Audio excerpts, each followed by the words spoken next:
What's up, everybody? My name is Jonathan Betzler, and you're here for the Indie Spotlight and the No Name Cinema Society. It is our 28th episode overall, and our 28th Indie Spotlight. It's very exciting time. And this week we're going to talk about My Week with Marilyn, as you can see on this this little poster here. We've been doing indies from 2011. Ever since the calendar turned to 2016, we've been looking back 5 years at indies from 2011. Mostly I've been recommending them, so far this year. And this week it is the film directed by Simon Curtis, starring Michelle Williams, Kenneth Branagh, and Eddie Redmayne, My Week with Marilyn. I've got some co-hosts with me as well. One of which is, who goes first? I'm going with Drunk Davey. Hi, Davey. Oh, and he, also known as Dave Joseph. That's his. I forgot he's without a lower third. It's broken. You're sad about this, aren't you, Davey? I am, but it cheered me up when you forgot your name, so that's good. When I forgot my name? Yeah. I don't know what you're talking about. J Money, you're my other host today. How's it going? I am Davey's sponsor. See, I thought that was funny. Nobody else laughed. Maybe people out there in viewerland laughed. J Money, you still with us? I am still here. Do you see me? Okay. Yep. I see you now. You're a little frozen. Just a recap of how the evening's gonna go. We just talked about The Nice Guys, which was our current release discussion. This is our Indie Spotlight, My Week with Marilyn, from 2011. Then at 9 o'clock Eastern, 6 o'clock Pacific, we're doing Raiders of the Lost Ark, which is why you'll see that the images from that movie behind me shortly. And sound off at 10 o'clock Eastern, 7 o'clock Pacific, including Davey's Famous Diatribe, which I have to do some work for. I forgot about that. Davey's Famous Diatribe, my top 5, which is going to be top 5 Harrison movies, and maybe some more movie discussions along the way. And Davey's job, if he can handle it, is to write down all the movies we talk about over the course of the evening. Now, Davey, you screwed up last time. You think you got it now? I mean, I got at least 50% of them last time. Yeah, that's pretty good. You got 2 of 4, and you probably missed some other ones. So maybe it might help. You know, I only have 3 right now. Maybe you can start by paying attention to the show. Maybe that would be an interesting start. All right. Anyway, let's summarize what's going on with My Week with Marilyn, shall we? So anyway, Colin Clark's parents they're sort of well-connected, upper-class Brits whose influence garners him his first job in film production, and he gets a pretty plum job on the production of The Prince and the Showgirl, starring the unlikely pairing of Laurence, Olivier, and Marilyn Monroe. It's a real film from 1957. Clark's position as the third assistant director puts him in a perfect position to witness a lot of what goes on behind the scenes of this troubled movie, and also to strike up an exclusive friendship with the otherwise enigmatic Marilyn Monroe. So anyway, as I said before, these are we're doing my recommendations from 2011 first, and they're sort of going in descending order, as I mentioned last time. So we starting with Shame, and we sort of trickled our, which was episode 23.2, I think. We sort of trickled. You should be writing that down, Davey. See, this is how it works. It sort of trickled our way down from there. So far, this is the one that I have the most mixed feelings about. Again, net positive, and I'll say a lot of good things, many of which includes, obviously, this film is sort of catnip to me. This is a film that is it's behind the scenes of a classic film, first of all, which is right up my alley. In the 50s, which is one of my favorite eras for film, deals with some of the differences in acting that I talk about all the time on the show, and also it has the theme of the need to be needed, which is a big theme in my film Homecoming, for those of you that have seen that one. So needless to say, this is a film that speaks to me or is perfect for me in a lot of ways, but also I have some issues with it, which I'll get to as we go along. All right, let's see who gets to go first for opening thoughts. First of all, have either of you seen this before, having to watch it for this show? Nope, never saw it before. No, never. All right, first time for both of them. I love introducing these guys to movies. Let's see where they are. Davey, you go first. Yeah, I mean, I feel like lately I've been liking everything, but yeah, I really enjoyed the film. Okie dokie. Cool. And what about my boy J Money? Yeah, well, I think technically it's a good film, but I also have mixed feelings about it on a whole, and I'm really curious if we're going to line up on this one, JB. Yeah, I am too. And so with that in mind, let's start with the positive. And I feel like there is an overwhelming positive to this movie. Like there's something that is so strong about it on the whole. And this is my opinion. That's going to be performances led unquestionably by Michelle Williams. Does anybody disagree with this? No. No, I don't disagree with that. I don't know if I would say that Michelle Williams was the only standout. No. I wouldn't either. Okay. But I mean, like, I think she wasn't the only standout, but she is extraordinary. I think she does a fantastic job. I absolutely agree. Transcendent. It's a complete transformation. And it must have been a really good year for she did get a Best Actress nomination, totally deserved. Yeah. But I did not have her as my number one. In fact, I had her as my number 3 that year. I looked back.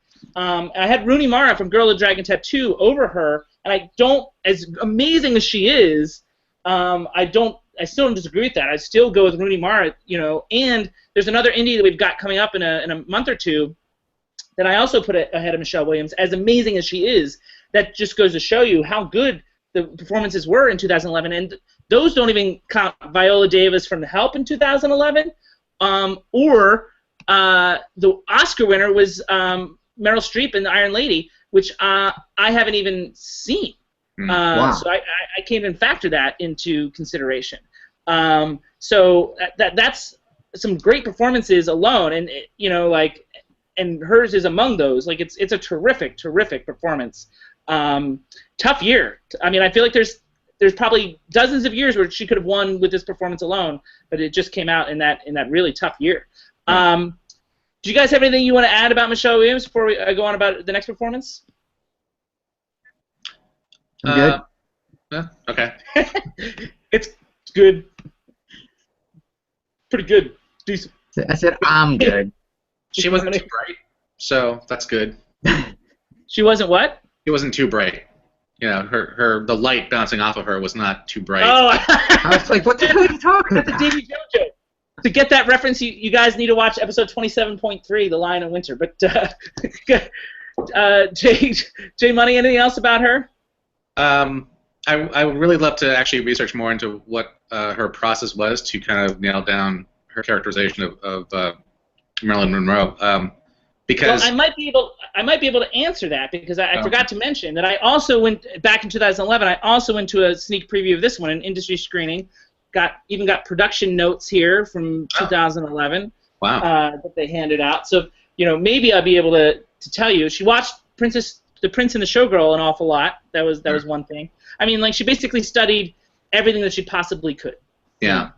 And to her, the one thing that she'll always say is, she was more interested in Marilyn the person than Marilyn the icon, which I think that that shows in the performance and probably makes a ton of sense. J Money, there was you talked about some other good performances that you liked. Do you want to single any out? Hopefully, I have the right photo picked up. I mean, I guess I feel like there was a long list of great performances. Kenneth Branagh, I thought, did a great job as Sir Laurence. Yeah, I mean, like, and that. So when I said there was one great thing about this movie, I meant the performances overall. I think, top to bottom, the performances are great. And, Branagh here, he balances artistry, frustration, anger, jealousy, confusion, and fear at a very pivotal point in Olivier's career and life. The detailed performance, who else really could better play Laurence Olivier than someone that knows him so well and has studied him, his work. And he's also very funny in the role. and he does comedy really well here. So I think it's a pretty terrific performance. Davy Joe, where are you?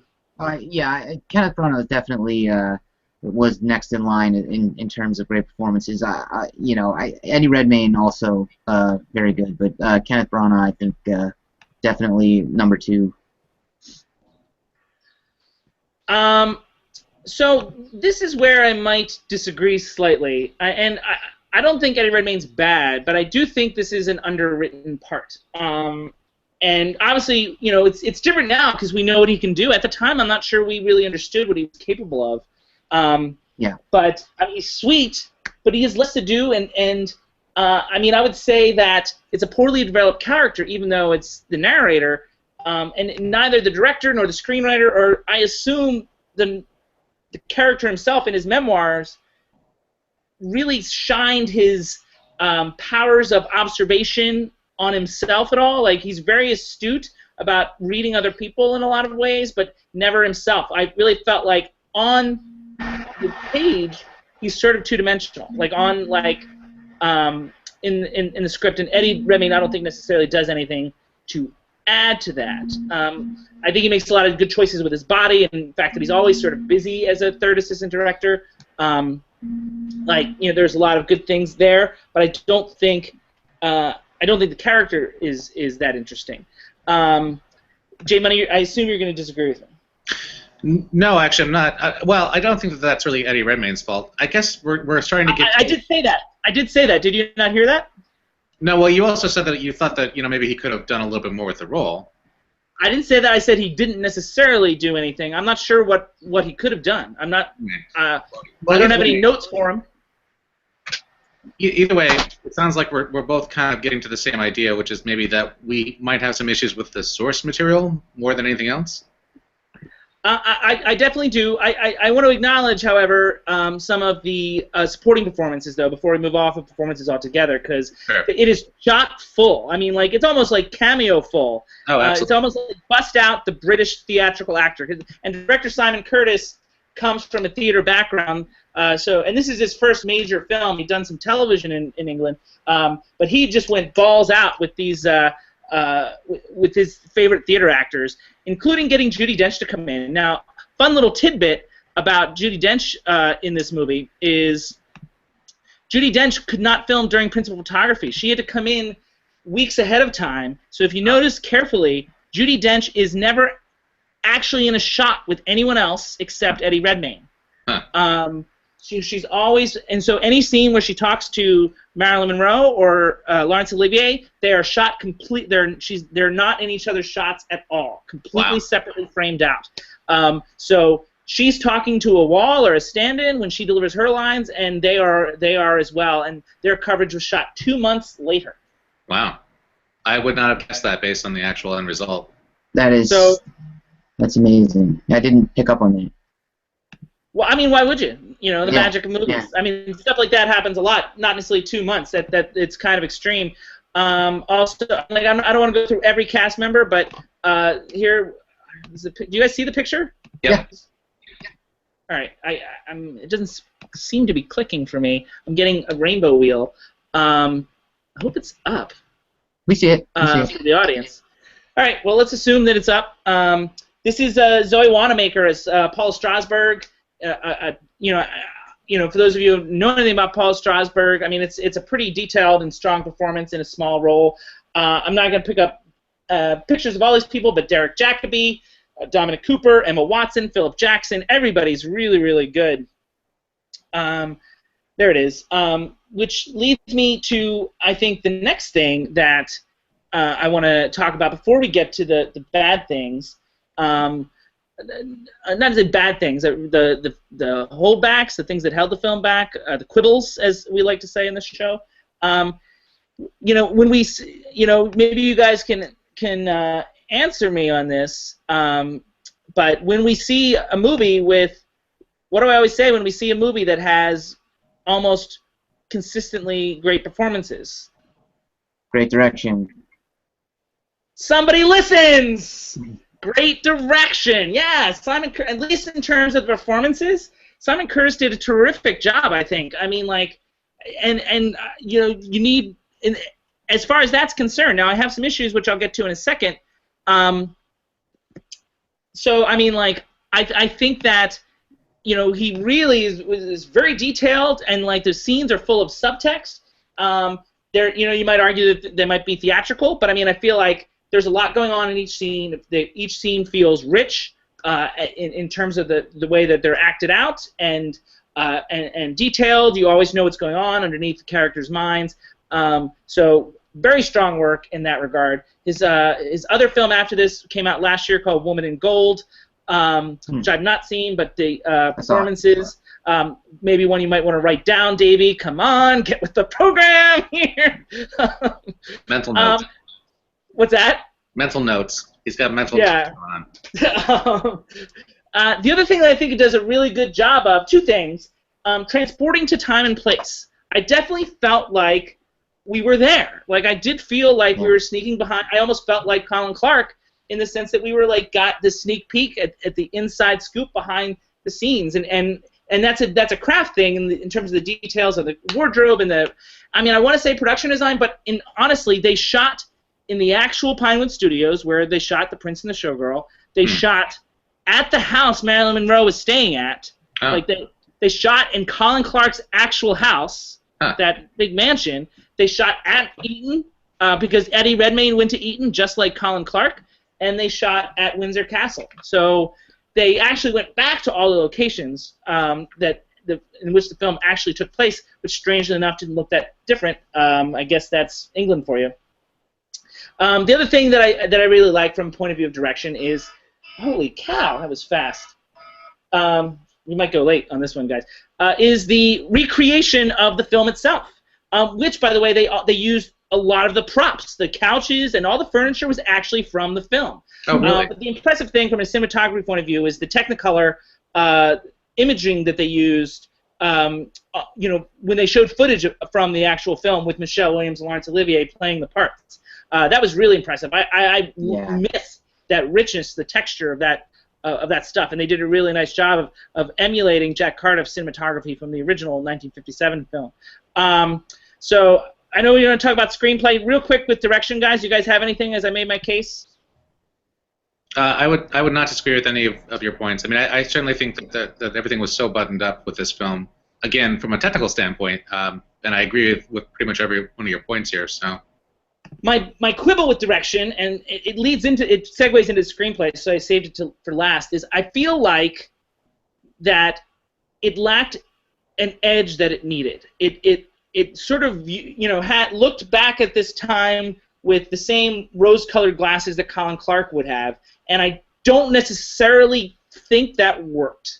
I think that fed into, like, I wanted to understand like the dangers more, and I wanted to understand like it wasn't just pretty and wonderful. Like I feel like it didn't dig deep enough under a lot of these things, and it was too close to Colin Clark. I wanted to step back and sort of understand him better, and that maybe goes back to his character issues and things like that. So that's one thing that I have to say about the screenplay. David, do you have anything on that? No, I thought that it's kind of tough because with Colin Clark you have to kind of keep him in awe, and you can't have him be too smooth because he's in Marilyn Monroe's presence. I'm not saying that. I'm saying that with the nostalgia with which they had treated the material, they almost treated the material the way that Marilyn's handlers treated Marilyn. It was a soft approach, and I feel like it could have been a little more, hardcore. J Money? Yeah, it's amazing. I mean, I think I absolutely agree with you on this one. For me, the problem was that, like, I recognized everybody was doing such a great job in the movie. Everything looked great. Everything was shot really well. But ultimately, the movie itself was just such a romanticized idea of this time period, and it felt like that actually was counterintuitive to the whole point of the movie, which supposedly would have been a time to explore the reality of these characters' lives. That kind of fell short in this because everybody seemed to be kind of smoothed over, like you're saying. Everybody sort of got a few minutes to emote, but ultimately, even Michelle Williams' performance while it was really great and detailed, you know, you got a lot of the affectation of Marilyn Monroe. I don't think that it necessarily added anything to my understanding of Marilyn Monroe. Well, I think she did a really good job in terms of that, in the sense that there was a definite line between the Marilyn and the Norma Jean. Yeah, absolutely. But at the same time, again, I guess I would go back to, I don't know about Colin Clark's source material, because I feel like maybe the book itself, maybe his memoir, was also relatively naive and perhaps romanticized. I mean, I'm sure it was. But yeah. I mean, I feel like when you're approaching that material, I think whether it's a screenwriter or the director, they need to say, all right, we need to have a perspective on this instead of just adopting Colin Clark's perspective. Well, but JB, in that situation, you tell me. I mean, how much can you add to a storyline if you're adapting that? I think you interpret. I mean, I think you take a step back instead of looking at things necessarily through his eyes, through this certain nostalgic eyes, and you take a step back, and you maybe, maybe some more judgment needed to be taken of Colin Clark's behavior. You know, like maybe he needed to be screwing up his job more. Maybe, you know what I mean? Like, maybe he wasn't helping Marilyn. He was just feeding into her additional neuroses. Like, I feel like... Which is what he was doing, ultimately, right? Right. No, it's true, but I mean, like, that's sort of glossed over, you know what I mean? Like, it's all sort of...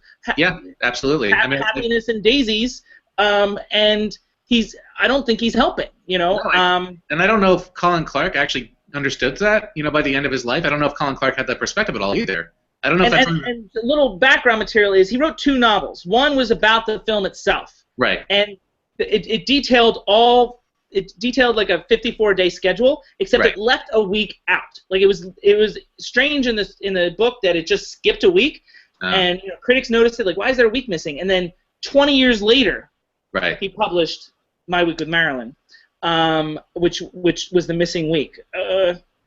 Anyway, J Money.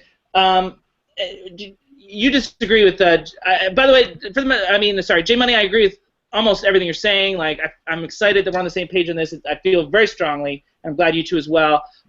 Davy Joe, you don't, I presume. No, I don't disagree with what you're saying. I see that they could have taken the movie in a different direction. I guess I'm okay with what they did and just having it be a kind of a feel good movie. But was it too bright? It was not. It was colored appropriately. It was not a medieval movie. Good color palette. I mean, it was in England, Davy Joe, so it could have been. It was, but not in a dungeon. No dungeons. There was some Windsor Castle though, so it could have been. It was a castle. All right, real quick, a couple more things I want to say about the screenplay because we're really out of time. Obviously, voiceover.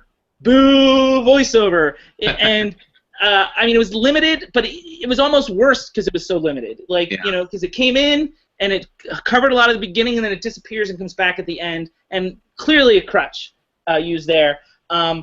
Speed. Like, I feel like the scenes were moving too fast. They were really trying to compress time of this 54-day schedule, and everything felt rushed. I feel like there were scenes in the film that Colin Clark had no access to. You know what I mean? Like, if this is going to be completely from his perspective, he needs to be present for all that stuff. And I also thought he himself was two-dimensional and kind of weak as a character overall, and that really bothered me. I'm also kind of concerned or skeptical about the veracity of the whole thing. Am I a jerk? No. That the whole thing is probably made up. That's fine. I mean, it's a good story.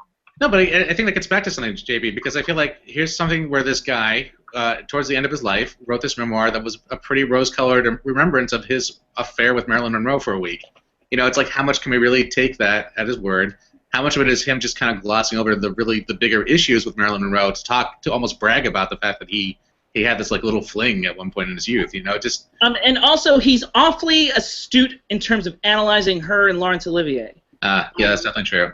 And it's almost too hard to believe that he was that astute then. There's some lines that Eddie Redmayne has as Colin Clark that are like, wow, he's pretty bright and like into, like, he's supposed to be a bright kid, but at the same time, like, it's very intuitive in terms of relationships and people. it really feels like maybe a 60-something or 70-something-year-old man looking back 50 years with perspective instead of like him in the moment saying these things. Yeah, I mean, if he was actually that bright, why would he have had such a stupid, naive relationship with Marilyn Monroe? You know, it's kind of like. Wow, I don't know. I don't know if I blame him that way. Yeah. Well, you know, why would he have technically fallen in love? I guess. Why would he have for sure. I think I would have had like part of the back of my brain knowing that it was fleeting. Yeah. But No, I mean, you roll the dice. I mean, you got to try. I mean, like, clearly from Homecoming and other things, I'm definitely a sucker for the needy. You know, for the needy girls. You know, that's been a crutch of mine. So I can definitely see me feeling the need to take care of Marilyn Monroe. Like I identified with that. J Money might have punched her in the face. The J Money cure. I don't know why that would be something you would go to with me. Domestic abuse is not really the first thing you should necessarily associate with me, but okay. You're Jackson Healy from The Nice Guys. No. So late, guys. So late. What's our recap like, Davy Joe? All right, so Prince and the Showgirl. Shane. I can't read my writing, so I'll skip that one. Girl with the Dragon Tattoo, Lion and Winter, Woman in Gold. Okay, yeah. So those are some of the films we talked about in this past episode. You didn't catch my Teenage Mutant Ninja Turtle reference. I'm sorry. Anyway, all right. Our next indie coming up on June 6th is a film where art meets the apocalypse. Very vague hint for next week. You know what year it comes from if you're paying attention. Next up is our classic in 5 to 6 minutes. We're going to be late. Boo. But, you know, whatever. We had a lot to talk about with My Week for Marilyn, apparently, and J Money and I agreed. Who knew? Indiana Jones and the Raiders of the Lost Ark is, coming up next. Too much beer. Coming up next in our classic discussion of the week. Raiders of the Lost Ark. We'll see you shortly.